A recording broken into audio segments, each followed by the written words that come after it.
spicy. Are we in Montreal? Yeah. Are we in Ottawa? Where are we? Where are we? I feel like I've read this script before from other Canadian teams. That's weird. Mm-hmm. Are we in Calgary?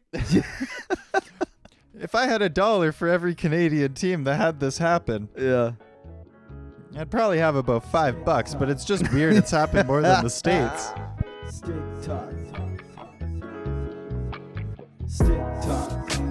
Stick talk. Stick talk. Stick talk. And Hockey. Yes, sir. Welcome back, everyone. We are producerless today in the booth. Jay, day to day. PJ day to day. We thought we were going to get a flu game, but no, couldn't pull it through. Yeah, undisclosed injury for PJ. That's okay. He'll be back next week. We got an empty chair over there, though, and it's sad to look at. Yeah, he missed the team meeting. Coach said he was scratched for the game. Yeah. It's tough. You hate to see it, but you know what? Sometimes there is consequences for the actions for the night before. We understand, though. We've all been that age once. Yeah, of course. A little team dinner gets out of hand. We've all been a little there. rowdy. Mm-hmm. You cover a few extra drinks, and before you know it, it happens. It happens. It happens indeed. So we're running it solo today. We don't have too much today. We got some news from the week to go through. Some pretty interesting stuff, and then we're gonna talk about some fun stuff at the end. That's a word. That's a word for it. Hell yeah, I guess so. Yeah. We did get a couple trades this week. It seems like early deadline season is heating up here with the Olympic break coming up. Yeah, I mean, with the freeze coming up, you have to imagine that if you're trying to get your work done early, then now's the time to do it. Now's the time. I mean, it definitely makes sense in the case of Calgary. I mean, we talked about it at the beginning of the year, I think on week 8 or something, where it was, we were talking about Coleman, trade bait, Kadri, trade bait, Andersson, trade bait. Yeah. Especially for these guys that, have injury concerns or have had injury concerns, you don't want that to derail value by letting it go. No, and I mean, look, Andersson is having a great year, and you've already paid Uyghur the 1D money. Yep. You don't have 1D money for two guys right now. No. I'm sorry, you just don't. Especially with some of the young guys coming up. And Uyghur's just better. He is. In my opinion. No, objectively, he is the more effective piece. I mean, Andersson, so I guess we should say, yes, Rasmus Andersson to the Vegas Golden Knights. That was official. So, return to Zach Whitecloud, a 2027 first, because Calgary already has Vegas's 2026 first out of the Noah Hannafin deal. Yes. And then a 2027 second that becomes a first if Vegas wins the Cup this year. Hey!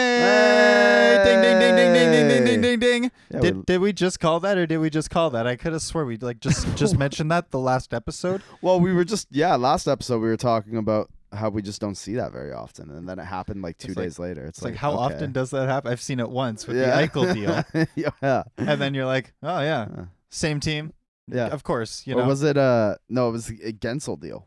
Oh yes. Sorry, it was the Gensel deal. You're right. Very weird. And then it happens 2 days later. Okay, sure, cool. That's pretty cool, I guess.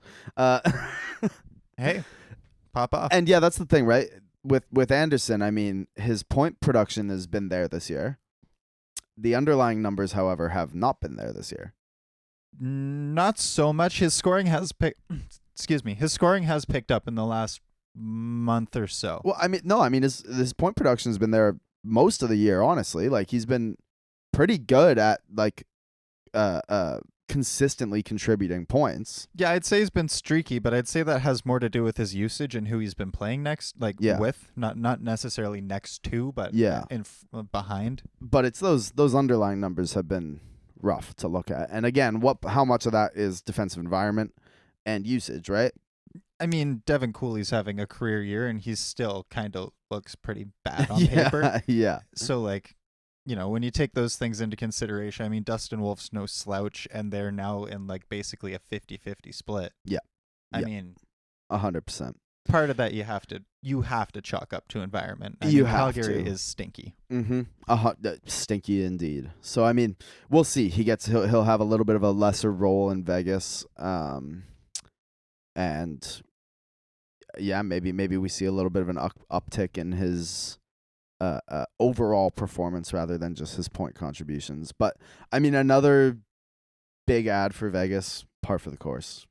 Shocker! Wow, crazy. Like I really wonder how many first round picks they've made. I don't even know if they've made one. I know. Well, they did make one. They took Cody Glass, I think. Yes. I believe like the year they came into the league, they had a first, right? Like I think you're right. I couldn't tell you. For I know they had 100% Cody though. Glass, but I'm If not we sure had if we had producer Jay here, then I know. we could fact check. PJ, that right can you now. pull that up for us? Oh, Heartbreak. so. But yeah, I mean that's an interesting one. Rasmus Andersson, though, I personally, I was talking about this a bit this week. I kind of, a lot of people were really underwhelmed with the return on Calgary's end. You get Zach Whitecloud, you get a first, a second that could be, but probably won't be a first. But I don't know. I think it's a good return. I think that Rasmus Andersson's a little bit overrated, personally. Yeah, I mean, look, if we're gonna talk about like top 20, because I know that was a suggestion to talk about that. I think that he can be top 20 for stints. Yes, and that's the big, like, Yeah. It's like, is Noah Hannafin a top 20 D? Not really, but I mean, like, can he be? Sometimes. Sure. Yeah. I'm in agreement with that.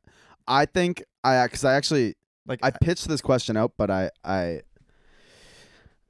went through it this week with Krismer, and I don't think he is. I think he's a top 30 guy. Like, I think I'd have him in the like 30 to 35 range. So like the bottom end of 1D kind of range. I think that we're talking about him in the same kind of class rank as like when we were talking about Luke Hughes earlier in the year, where he's like, his numbers tell you he is going to be the top 2D on any team in the league, pretty much. Yeah. But there's still 32 guys that are better than him at the end of the day. Right. I'm in complete agreement with that.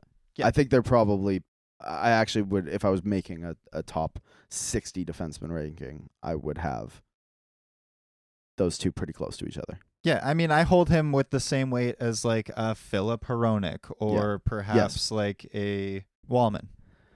Jake Wallman. Yes. Yeah, I have him kind of in there as well. I think Wallman's like on the lesser scale. Like, he's probably like on the back end of that.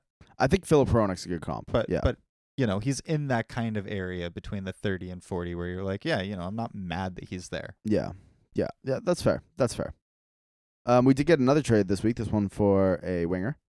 Yeah, also, I did want to add really quick. Sure, I don't think that return's really too bad because you're also looking at a guy who expires at the end of the year, and there was no extension on the table, and a lot of like the deals that were coming through, they might have been better, but they were super contingent on an extension and a deal, and he wasn't extending with them. Yep. He wasn't interested or not for that money. Not yet. Nope.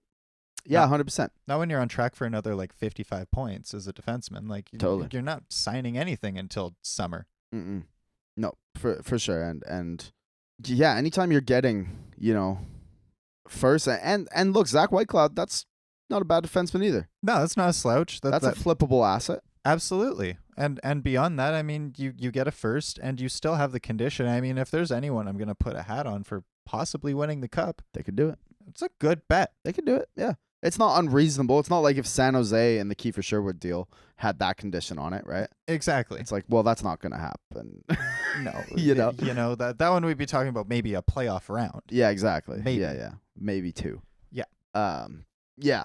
No, I agree with that. I thought it was a fine return and good for Calgary to get it done early. Before he gets hurt. Before he gets hurt. Coleman. Yep. Like we saw with Blake Coleman, 100%. And I got no qualms with that trade as a whole, actually. No, me neither. Yeah. I'm quite happy with that trade. And then I kind of feel the same way over in Vancouver where they trade away Keifer Sherwood. They don't get that coveted first-round pick that everyone was really hoping for. Yeah, I mean, there's only 32 firsts, and a lot of teams have already snagged them up and are sitting on them, and they don't plan to use them. Well, and you're looking at the teams that do have a first available that are going to add. And it's like, okay, well, do you want what would you rather have? Colorado's first this year at 30 or two San Jose seconds at 40? or maybe 45. Let's say Easy. Easy. I'd rather have the 2 San Jose seconds. When we're talking about percentages of players that make the NHL, by the time you hit that ranking, it's better to shoot twice at a target than not at all. On it, in most drafts, 28 to 60 aren't that different. No. You'd rather have 2 shots in there than 1. Yeah, especially because they're so hit or miss. Exactly, right? So I mean, I have no problem with that as well. And then they get someone else came back. I don't even remember the fella's name, but he's not a prospect or an NHL player. It was just a contract slot, basically. 25-year-old defenseman. Okay. But that's just to make the contract slots work for San Jose's side. I understand that. Another thing, that kind of wraps back around to the things we were just talking about on this show. I had been saying that I really think San Jose should start prioritizing their defense. And instead they prioritized 30-year-old Keifer Sherwood. And I'm not crazy about that for them. No. I mean, I feel the same way about this as I feel about them getting Tyler Toffoli. It's that's nice. But, is that conducive to you getting better as a team in the next 2 years? Probably not. See, but I mean, it did. It did, sure. But, is it conducive to getting better as a team where you need to? Yeah.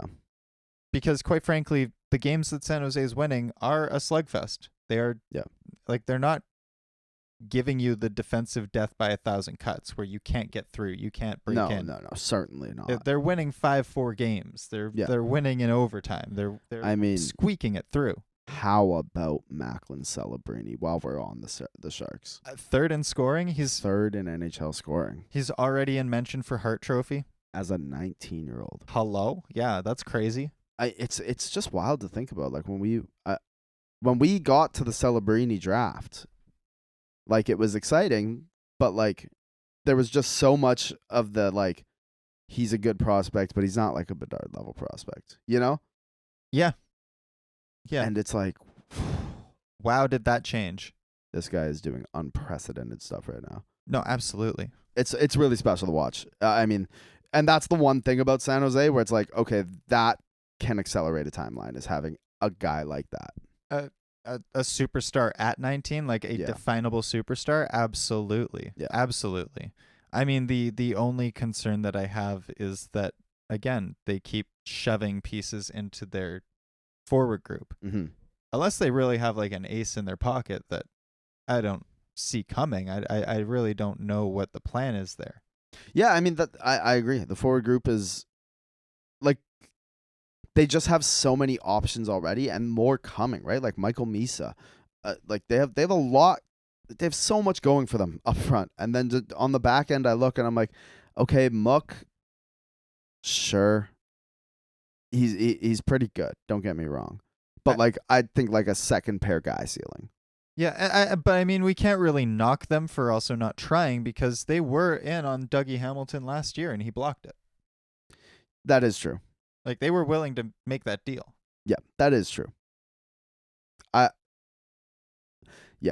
So that's fair. They are shopping defensemen. And it's just maybe it's not the right price or the right time, and I can get that. Mm-hmm. I can get being stingy with your assets when you had to grind for 2.5 years to get them. Mm-hmm. Each piece means a little bit more. It's tough. It's tough to part ways with. It's funny, as soon as that draft pick becomes a name that you've picked, it becomes a lot harder to part with it. Absolutely. And I mean, even then, usually we'd say cash is king, but in the NHL, draft is king. Yes. It's the closest thing we have to cash, right? Yeah. It's the closest asset to being straight up a set transactional price. Yeah, a currency of any value, Yeah, 100%. Very interesting though. But I would love to see I'd love to see Celebrini in the talks for the Hart.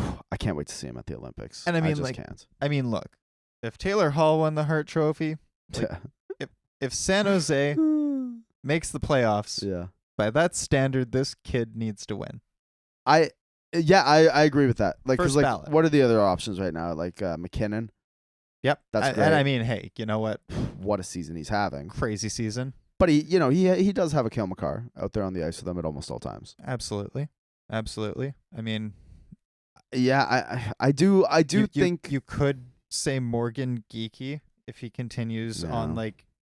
and pops the 50 goal mark. I mean, honestly, I wouldn't be shocked at or not that I wouldn't be shocked, but I wouldn't mind seeing David Pastrnak on some ballots. I mean, I think that's always one of the most slept on players. Yeah. I think that Past is quietly good the way that Kucherov was always quietly good. Yeah. Like, he was usually not mentioned before Stamkos. He racked before up Point, before in, Heaven. In that, who did they beat 10-2 not the other day? Was it the Rangers? I think it was. I think they walloped the Rangers. And yeah, he had 6 assists, no goals. Good God. Yeah, I mean, that's so Nikita. King of assists. Pasta. Yeah. Oh, Pasta. Yeah, it was Pasta. Oh, I thought we were talking about Tampa. No, I'm sorry. Yeah. I didn't watch much hockey this week. I'll be so straight up. It's been quite the week. Yeah, I had a week. Like, Yeah. look, for the record, my car broke down. Yep. So that was a whole thing. Yep. Had the All-Star game on Saturday. Honestly, shout out to you last week though.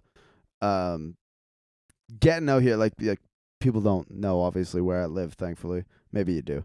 But like I live out here. Like I'm in the middle of nowhere. The studio is out here in the middle of nowhere.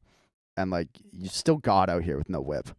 Yeah, I mean, shout out you guys for giving me a ride. I appreciate Big J and Big Tico Taxi. Still, I mean, when you don't have your own vehicle, it's tough scenes. Pain in the ass. Yeah. Pain in the absolute ass. So, yeah, we're finally on the mend. We're on the bounce back. Got the car back yesterday. You know, things are looking up. But also just had a ton of hockey games. Like I'm playing a ton of hockey right now. So, yeah, it's just been a lot. It's been a lot, 100%. And like it is that weird time, right, where like I'm keeping an eye on games and scoreboards and all of those things as usual, but it's just hard to get up for it when you know like, okay, well the main push comes after the Olympic break and the Olympic break's coming and like I'm going to be locked in on that stuff. And it's like right now it's kind of like just kind of that sluggish point of the season, you know? Yeah, I mean, look, the attention span economy, it's tight. It's tight sometimes. I mean, we did have some cool stuff like we were touching on Vegas. I mean, they had Marner's return last night. Yeah, that was cool. That was They cool. won too. They did. They got the better of the Leafs. I have been keeping up. I just haven't watched a lot. Yeah. I want to be very clear with that. Exactly, yeah. The Devils won last night too. They barely beat the Canucks. So am I thrilled about it? Not No, really. you I mean, it shouldn't was be. a 5-4 win, and that's tough. Yeah. I mean, hey, look, the Devils scoring 5 goals. That is Now nice. That's a win. That's a dub. That's fantastic. a win. They haven't scored very much lately at all. No, I mean, Jack Hughes has 1 goal in 14 games since his return from a hand injury. Yikes. Yikes. How terrifying. But I mean, you know, it is what it is. Yeah.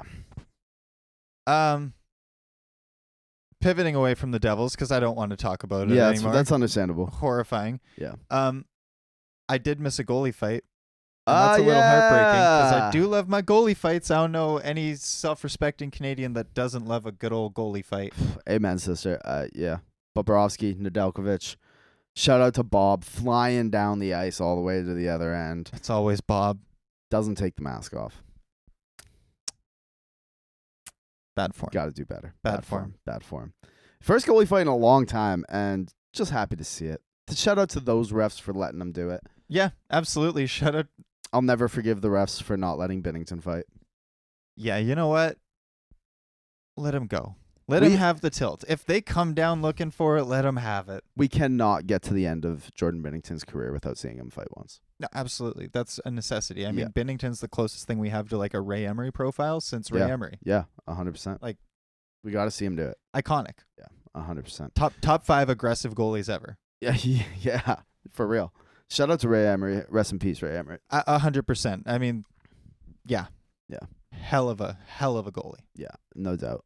He was one of my favorites at one point. Same. Yeah. Same. I remember like when Ottawa had that absolute like heater team. Them Sens days. Yeah, them Sens days. You remember the Danny Heatley? He had like a 53 goal season or something. Yeah. Yeah, y'all know about Danny Heatley like that. You weren't outside like that. Facts. Last thing on the trade front, I get the feeling that in the next like 2 weeks, Elias Pettersson may no longer be a Vancouver Canuck. Where do you think and Elias Pettersson might head. This is where I was going with this. Mm-hmm. The obvious answer is Carolina. They've been after him lots in the past, and apparently they're hot on him right now. Not shocking, but also why? Yeah. Not what they need. Moving on. Who else? Well, I don't know. I think they could definitely use some help down the middle. Yeah. I mean, I think they need more muchness. More pop. More pop. Yeah. Because I think the perfect fit, I was talking to Jackson about this week, is the Detroit Red Wings. Interesting. That wasn't the first name that came to mind for me. I think if your 1 and 2 Cs are Larkin and Elias Pettersson, it's going to be so difficult to score on you. And if you're looking for pop, I mean, you put Elias Pettersson in that 2C role and you put him next to DeBrincat and Kane. Whew. You know where I'm thinking? What are you thinking? Hear me out on this. All right. It's a team who's recently dealt away what was their 2C. Also 3C, but LA. Yeah, the LA Kings. Yeah, that's a team that I think is desperate for that type of a player profile. Yeah. I think he fits into their system so well. He's the type they like for sure. And watching him play next to like a Fiala, yeah, I think that could reinvigorate his career. I personally would be very disappointed to see that because I just think LA is dusty. Yes. But I think it makes a ton of sense. My only other one, just because there was some rumors that they were involved, and I would love to see that fit, is Utah. Okay. They're looking to make a big splash. They have a ton of cap space. That's intriguing. Yeah, because that's the other thing too, right? As much as it's a rising cap environment, it's still an almost $12 million contract. But for on the Canucks end, I mean, look, it's time for this relationship to end. Again, similar to the Luongo one, where it doesn't even matter anymore if he's good. The relationship's just so fragmented between the player and the media, the player and the fan base, the player and the organization. And same the other way, the organization and him, the media and him, the fans and him. It's just so fragmented. I don't see it being repaired. And I mean, like, we talked about this again in weeks past, but I mean, like, this is a guy who just lost a child and was basically preparing to build a life in Vancouver for the rest of his life. Yeah. And then goes through, like, some of the most traumatic events that anyone could go through. Yeah. Like, just an absolute nightmare as a prospective parent. Yeah. I could never imagine. No. And there was, like, zero, like, sympathy from the media or, like, fan base in general. Like, there wasn't much talk about it. There was zero retraction. The media was pretty good about it, actually. They haven't asked him anything about it besides the one J-Pad interview. Yeah. But that was a pre-discussed about, do you want to talk about this thing? Yeah. But I mean, like, but I think the media has been pretty good about it, actually. Yeah, I think that like my tone would sour so much if I was going through something like that, and then every day I woke up and was like reading how my heart wasn't in it, or like XYZ thing, I don't have it, I'm not the guy, I'm a washed out. I know, but like this goes back long before this. Absolutely, but I think that would definitely be the last nail in the coffin. That would be where I go, yeah, you know what? Maybe it is time to restart somewhere else. Yeah, and I think on the Canucks end too, right? They're looking at this and going, okay, well, do we really think he's the guy through an entire rebuild? Probably not. No. And I mean, you have to give up on that core, right? Well, exactly, right? And he's the only premium asset left of it. If you want to rebuild it, and they still need assets. If they're going to actually commit to a rebuild, they're not. But if they were going to, you need a surplus of picks. Yeah, you need currency. And they have one extra first because of the Hughes trade. And then basically one extra second, but not even really, because they already traded away a second, so they get the extra second back. So they don't even have a surplus there. They don't have a surplus of assets. No. And so if you're looking for straightforward ways to get those, the only real one left is Elias Pettersson. You already got rid of Sherwood and Quinn Hughes. Those were the easy ones. Yeah. Yeah. No, absolutely. I think they got to do it, and I think it's best that they do it before the potential of him going to the Olympics and not being good happens. That's very valid. Yeah. Because he was awful at Four Nations. True. You know, another dusty team that I think I could see going in on a Pettersson, and it'd be like, wow, that's crazy, but like not that crazy. Nashville. Yeah, I could see that. If they're not selling on Stamkos, they better be adding something because woo. I don't know if they have the cap space for Pettersson. See, that was my Like that the was actual like physical space right now. For that him. was going to be my caveat with it was I'm not sure if it's possible for them to do it with how much cap they spent on the Shea and the Stammer signings. But and Marchessault. Yeah. Yeah, they made some questionable deals that off summer. I forgot about that one. Yeah. That's a Yeah. We don't have to talk about that. No, contract. no, Yeah, no, we no. did that. I did see his wife, Caitlin Pettersson, Okay. posting on TikTok saying, "Hey, Heated Rivalry writers, if you need some real life tea for next season, I got you." Ooh, spicy. Are we in Montreal? Yeah. Are we in Ottawa?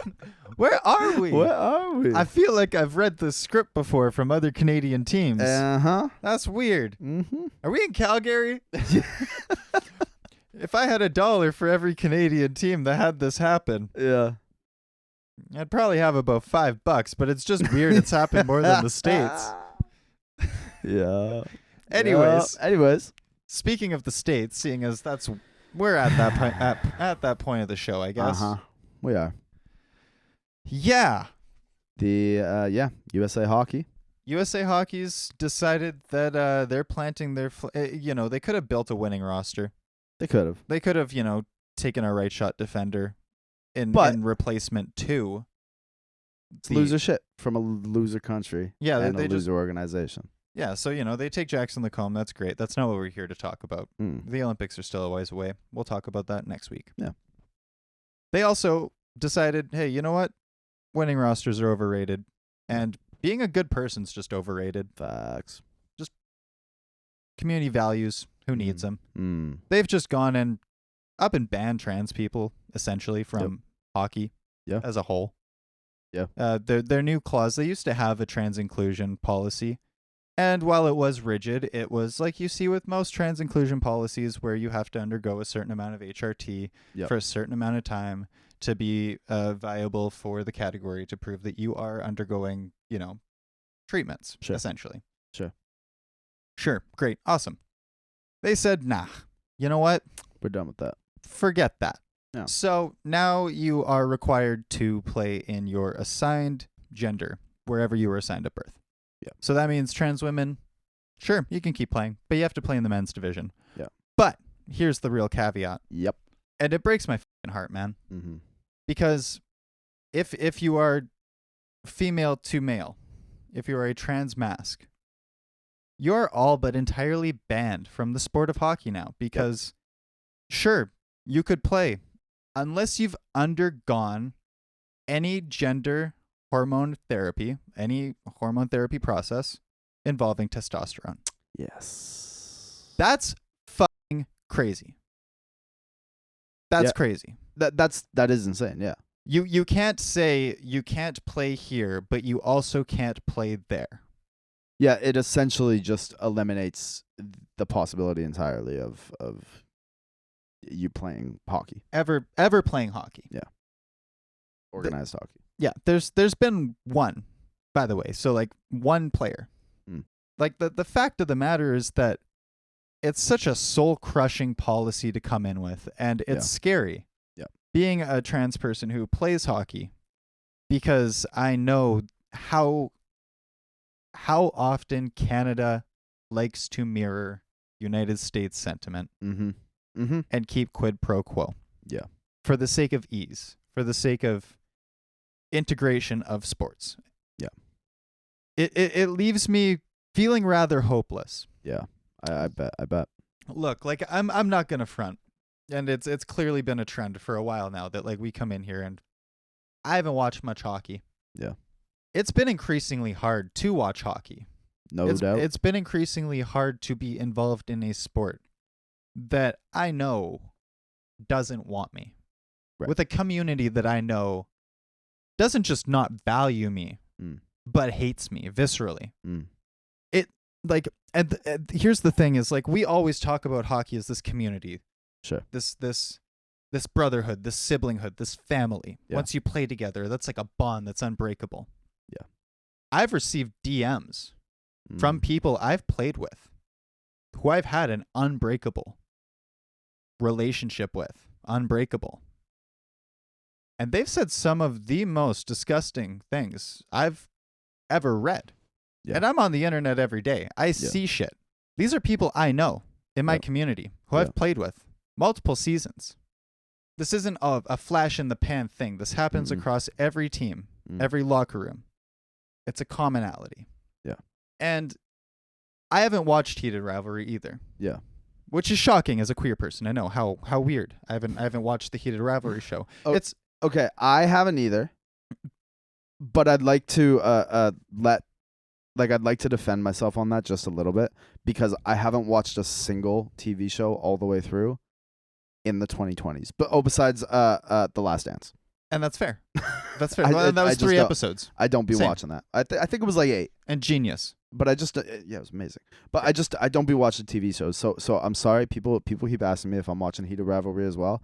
I'm not, but that's just because I really just don't be watching TV shows. I be watching sports. No, yeah, and like I haven't either. But my reason's a little different.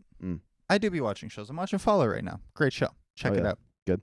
Look, you can't at the same time say hockey as a whole has an issue with its culture. And Heated Rivalry is challenging that while synonymously going fuck mute when USA Hockey directly attacks trans people and their rights to be included in sport. I don't want to hear a single thing from any of you. Yeah, don't talk to me about Heated Rivalry. You know why? Because you haven't talked about trans rights. You don't care. Yeah. You don't give a fuck. Yeah, that's a good point. And at the end of the day, you like Heated Rivalry because it's entertainment to you. You view queer people as nothing but entertainment. We are objects. You objectify us, whether it's sexually. I get sexually harassed weekly, by the way, sometimes from listeners of the pod. Yeah. Fuck you. Yeah. Like, you guys say diddly f***ing shit every single time that something happens to the queer community. Yet you're over here championing the show. Like it's like it hasn't already been happening. Like it hasn't already existed or been in front of your face. Like these people aren't in your community every day and been cast out and pushed away regularly. Yeah. I don't buy the lip service. Great. Gary Bettman binged it. Probably because he couldn't bring himself to go back and watch it again.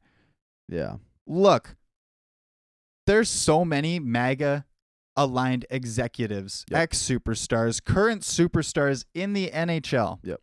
And that says enough. Yeah, it does. That says everything I need to say. Because you can't tell me that Wayne Gretzky can be a part of Donald Trump's board of sport. Yeah. And that hockey is unanimously absolved from its role in the stripping of the humanity of queer people as a whole and trans people specifically. For sure. So I just don't care and I don't buy it. I love the fact that, there is queer representation. That's phenomenal. That's great.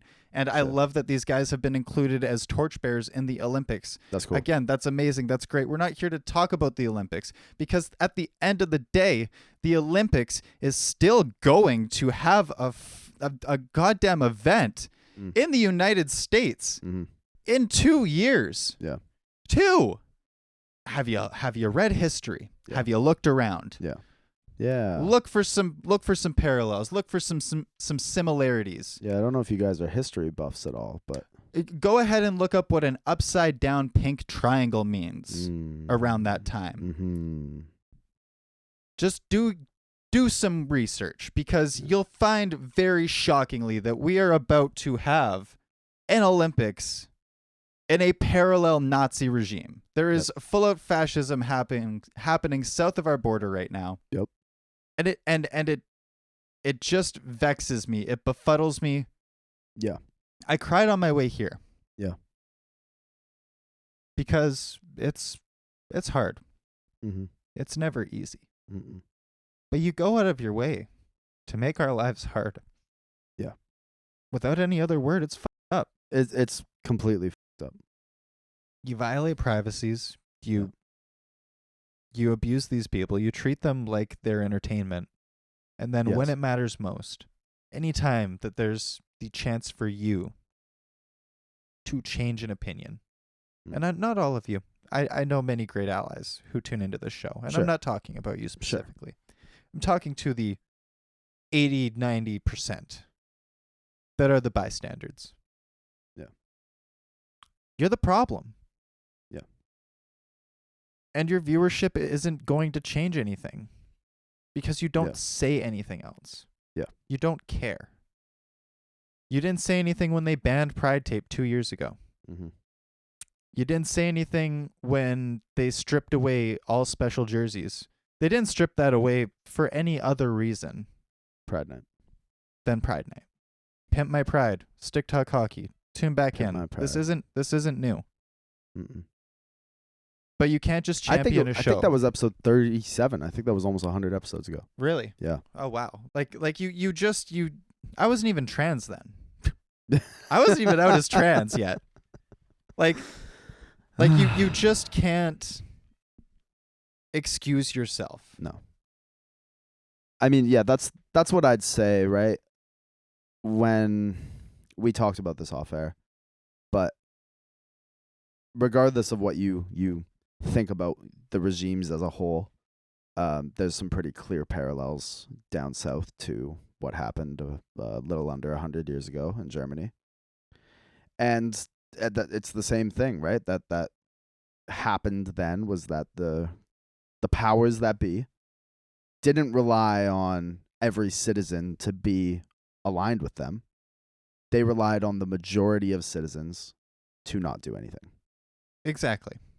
Yeah, I mean, on the heels of that news this week, and I mean, you look what's happening in Minnesota right now, and we just saw more today. I mean, things are progressing pretty quickly down there.